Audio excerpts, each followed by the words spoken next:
Mesdames et messieurs, l'adresse du président de la République en présentiel devant les parlementaires réunis en congrès nous amène à faire les conclusions ci-après. Sur le plan du dynamisme institutionnel et de la démocratie, le BDP note avec satisfaction que le Gabon s'est résolument positionné au nombre des nations qui, tout en restant enracinées dans nos repères traditionnels, souscrit harmonieusement son évolution en l'adaptant aux exigences et enjeux de notre époque. En effet, depuis son accident survenu en Arabie Saoudite au mois d'octobre 2018, et ce en dépit du fait que le chef de l'État s'est constamment plié aux exigences de visibilité publique au travers des canaux traditionnels et officiels de communication et d'information, impératifs liés aux charges de la fonction de président de la République, discours à la nation, visites et inspections sur certains chantiers majeurs, audiences et réceptions accordées aux personnalités politiques nationales, aux diplomates étrangers et à ses pairs africains. Au travers de toute cette abondante activité, Ali Bongo, avec courage et foi, en la maturité politique du peuple gabonais, leur disait avec le langage du silence qu'il mène une double bataille, dont les enjeux sont tout aussi importants pour le Gabon. À aucun moment, il n'a fait usage d'artifice ou de ruse pour se soustraire à l'obligation de visibilité. Le message était clair pour tout le monde. Je suis en fonction et j'exerce pleinement mes charges. Le rythme sera certes ralenti, mais je suis à la barre et si d'aventure je constatais une quelconque contrariété majeure, je me résoudrais à prendre la décision qui convient. Ce message, mesdames et messieurs, nous le percevions à chacune de ces sorties publiques. Malheureusement, cette situation, loin de susciter compassion pour l'homme et respect pour la première institution qu'il incarne, elle a plutôt fait penser à certains que leur heure avait sonné. Volontairement, ils ont tenté de manipuler l'opinion par des contre-vérités. Les plus incisifs parlaient de substitution ou de sosie, pendant que les autres appelaient à la déclaration de la vacance de pouvoir, tout ceci en violation flagrante de la Constitution. Mesdames et messieurs, un adage bien connu de chez nous dit que le temps est le meilleur allié de la vérité. En convoquant les parlementaires en congrès, le président de la République fait preuve de courage et de transparence et de respect de son engagement à servir le Gabon. Il s'est librement soumis à un exercice d'explication et de précision sur son programme de politique publique. Devant les élus de la nation, il a fait le bilan de son action et a tracé les perspectives à venir. Pendant plus d'un quart d'heure, le président de la République a justifié ses choix, ses décisions, explicité certains pans de son action et les ajustements qu'il va opérer. Debout et dans une parfaite maîtrise de l'objet présenté, tout le monde a vu et entendu le père de la nation devant la représentation nationale, réaffirmer son engagement à répondre pleinement aux exigences de sa charge.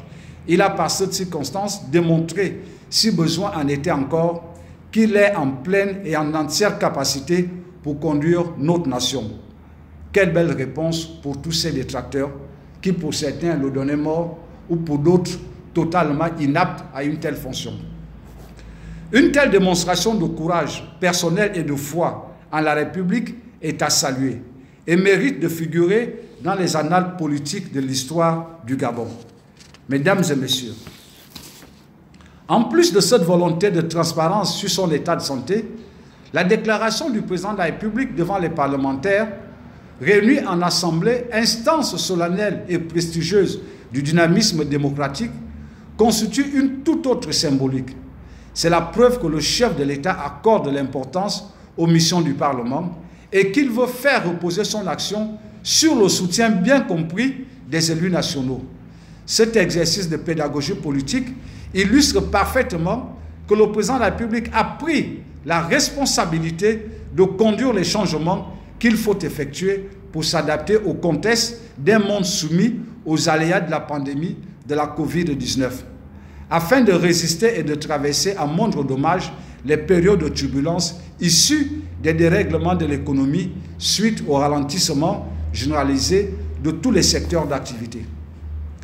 Pour Ali Bongo, la majorité politique doit aussi pouvoir se lire comme un renforcement de la démocratie populaire. Et c'est à ce titre qu'il s'est soumis à l'inventaire et à la prospective de son action.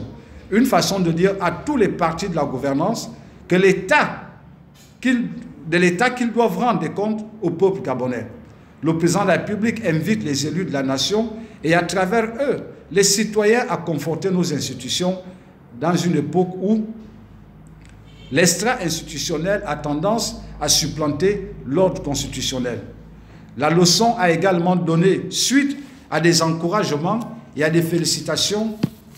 En effet, cette circonstance de communion a permis au président de la République de remercier les parlementaires pour le soutien qu'ils lui ont apporté en votant à l'unanimité le format de mesures qui encadrent la lutte contre la Covid-19. Mesures qui ont considérablement bouleversé le quotidien des Gabonais. À travers les parlementaires, c'est aussi et surtout au peuple gabonais que le président s'est adressé et leur a félicité. Le chef de l'État a choisi ce format solennel pour annoncer à son peuple qu'il va intensifier son action, d'où l'évocation de Gabon Égalité, mais aussi spécifiquement des questions d'emploi, d'éducation, de formation, de santé, d'environnement, etc. Il leur a dit que les sacrifices consentis n'ont pas été vains. Les résultats sont porteurs d'espoir. En somme, il a dit que demain sera meilleur qu'aujourd'hui. Le Bloc démocratique populaire soutient le président de la République pour son anticipation dans la prise des mesures pour permettre au Gabon de s'adapter aux bouleversements géopolitiques et économiques du monde pendant et à l'après-Covid-19. Le BDP encourage le président de la République à poursuivre et à concrétiser l'établissement de nouvelles alliances stratégiques bilatérales et multilatérales pour accroître et diversifier les opportunités de développement pour atteindre les standards sociaux et économiques qui garantissent la paix sociale. Le BDP se félicite de la volonté du chef de l'État de maintenir le dialogue avec tous ceux qui veulent travailler à l'amélioration de l'idéal de la République. Comment pourrait-il en être autrement? Il est le père de la nation, il doit inciter au dialogue et veiller à la préservation de la paix et de l'unité nationale dont il est le garant. Le BDP qui, dès les premières heures, a invité les Gabonais à ne pas céder aux chants d'alouettes et aux manœuvres de déstabilisation initiées par des stratèges politiques de salon, réaffirme son engagement à soutenir le président de la République dans le cadre des missions et des objectifs qu'il s'est fixés. Je vous remercie.